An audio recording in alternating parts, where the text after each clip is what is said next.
Hello বন্ধুরা, আমি মাম্পি আর মাম্পির রন্ধনশালায় জানাই তোমাদের সকলকে স্বাগত। আজ মাছের একটা ভিন্ন পদের রেসিপি নিয়ে তোমাদের কাছে হাজির হয়েছি। আজকে আমি তোমাদের সাথে শেয়ার করব শীতেপাটি মাছের ঝাল ঝাল সর্ষে বাটা রেসিপি। তবে এখানে বলে রাখি, এই মাছ আরো নানান নামে পরিচিত। যেমন এই মাছকে কেউ কেউ বলে ফিতে মাছ, আবার কেউ বলে তরোয়াল মাছ। একই মাছ ভিন্ন নাম। এই মাছের তেল ঝাল খেতে যেমন সুস্বাদু হয়, তেমনি সর্ষে বাটা দিয়ে ঝাল ঝাল রেসিপিটাও কিন্তু দারুণ লাগে। বানানো অত্যন্ত সোজা। তাহলে চলো বন্ধুরা, আজকে রেসিপিটা আমি শুরু করে ফেলি। আশা করছি তোমাদের ভালো লাগবে। ভালো লেগে থাকলে প্রতিবারের মতো একটা লাইক আর নতুন বন্ধুদেরকে আমার চ্যানেলটা সাবস্ক্রাইব করার অনুরোধ জানিয়ে আমার ভিডিওটা আমি শুরু করছি। আজকে রান্নার জন্য যে উপকরণগুলো লাগছে চলো সেগুলো আগে তোমাদের দেখিয়ে দিই। দেখো, এখানে আমি শীতেপাটি মাছ নিয়েছি। মাছগুলোকে ভালো করে ধুয়ে পরিষ্কার করে রেখেছি।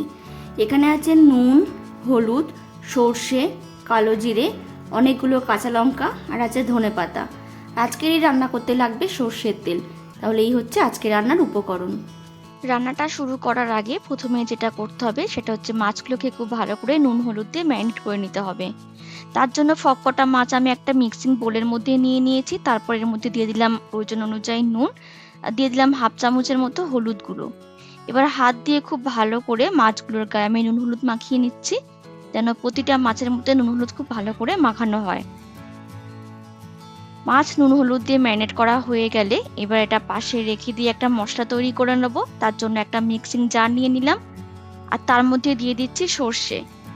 আমি এখানে 2 চামচের মতো সর্ষে দিয়ে দিলাম আর তার মধ্যে দিয়ে দিচ্ছি বেশ অনেকগুলো কাঁচা লঙ্কা।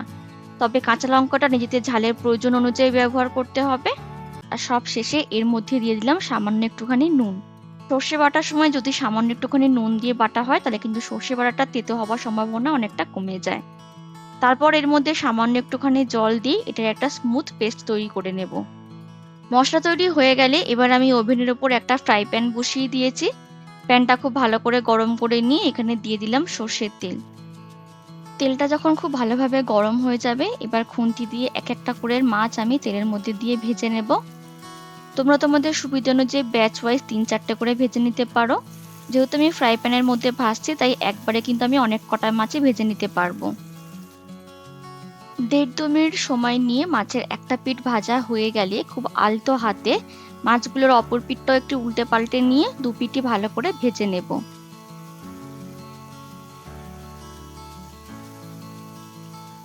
এইদিকে দেখো, মাছগুলো 2 পিঠই আমি একটু লাল লাল করে ভেজে নিয়েছি। এবার আমি তেল থেকে মাছগুলোকে ছেঁকে তুলে নিচ্ছি।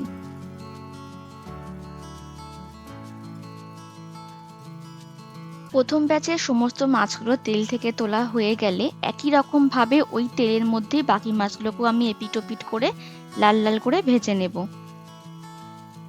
তাহলে বন্ধুরা, আমার কিন্তু সবকটা মাছ ভাজা হয়ে গেল। এবার ওই মাছ ভাজা তেলের মধ্যে আমি আরো সামান্য একটু তেল অ্যাড করে দিলাম, যেহেতু তেলটা একেবারেই শেষ হয়ে গেছে। তেলটা খুব ভালো করে গরম করে নিয়ে এখানে দিয়ে দিলাম হাফ চামচের মতো কালো জিরে। ব্যাস, ফোড়নে কিন্তু আর কিছু লাগবে না। এবার কয়েক সেকেন্ডে নেড়ে চেড়ে ফোড়নটাকে একটু ভালো করে ভেজে নেব। ফোড়ন দিয়ে যখন একটা সুন্দর গন্ধ বেরোবে তখন ওভেনের ফ্লেমটাকে একদম লো করে দিয়ে এখানে আগে থেকে বেটে রাখা সর্ষে বাটাটা দিয়ে দেব। তারপর মিক্সিং জারের মধ্যে যেহেতু অনেকটা সর্ষে বাটা লেগেছিল তাই তার মধ্যে আমি হাফ কাপের মতো জল দিয়ে ভালো করে জারটাকে ধুয়ে সেই জলটাও আমি এর মধ্যে দিয়ে দিলাম।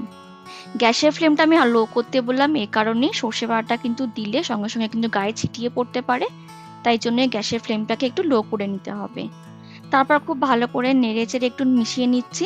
এবার এখানে দিয়ে দেবো সামান্য একটুখানি হলুদের গুঁড়ো আর দিয়ে দেবো অল্প করে নুন। যেহেতু সর্ষে বাটার সময় কিন্তু নুন ব্যবহার করেছিলাম তাই নুনটা কিন্তু এখন অল্প করেই ব্যবহার করতে হবে।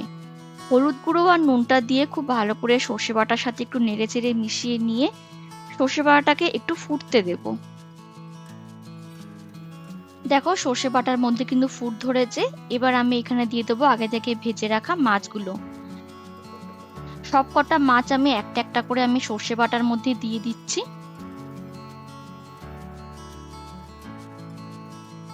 সব মাছ দেওয়া হয়ে গেলে খুন্তি দিয়ে আলতো হাতে গ্রেভির মধ্যে সব কটা মাছ একটু ডুবিয়ে ডুবিয়ে দিতে হবে, যাতে সর্ষে বাটার ফ্লেভারটা মাছগুলোর মধ্যে খুব ভালোভাবে ঢুকে যেতে পারে।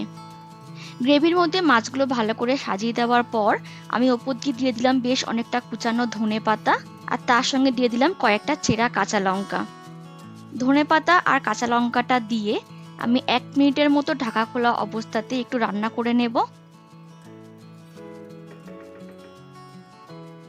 1-1.5 মিনিট সময় নিয়ে খুব ভালো করে আমি মাছটার মধ্যে সর্ষে বাটাটাকে ফুটিয়ে নিয়েছি। মাছের মধ্যে কিন্তু সর্ষে বাটার ফ্লেভারটা খুব ভালোভাবে আশা করেই ঢুকে গেছে। এবার আমি ওভেনের ফ্লেমটাকে বন্ধ করে দিয়েছি, আর ঠিক এইরকম 1 চামচের মতো কাঁচা সর্ষের তেল আমি উপর থেকে ছড়িয়ে দিলাম, দিয়ে এটাকে আমি ঢাকা দিয়ে 10 মিনিটের জন্য এভাবে স্ট্যান্ডিং টাইমে রেখে দেব।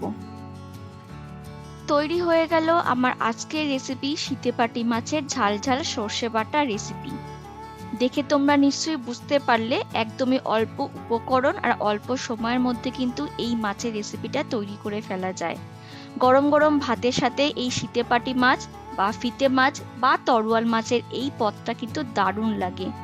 আশা করছি আমার রেসিপিটা তোমাদের সকলের খুব ভালো লেগেছে। ভালো লাগলে একটা ছোট্ট লাইক করার অনুরোধ থাকলো। তাহলে দেখা হবে অন্য স্বাদের রেসিপি নিয়ে অন্য আর একটা দিন। আজকের মতো এখানেই শেষ করছি, টাটা।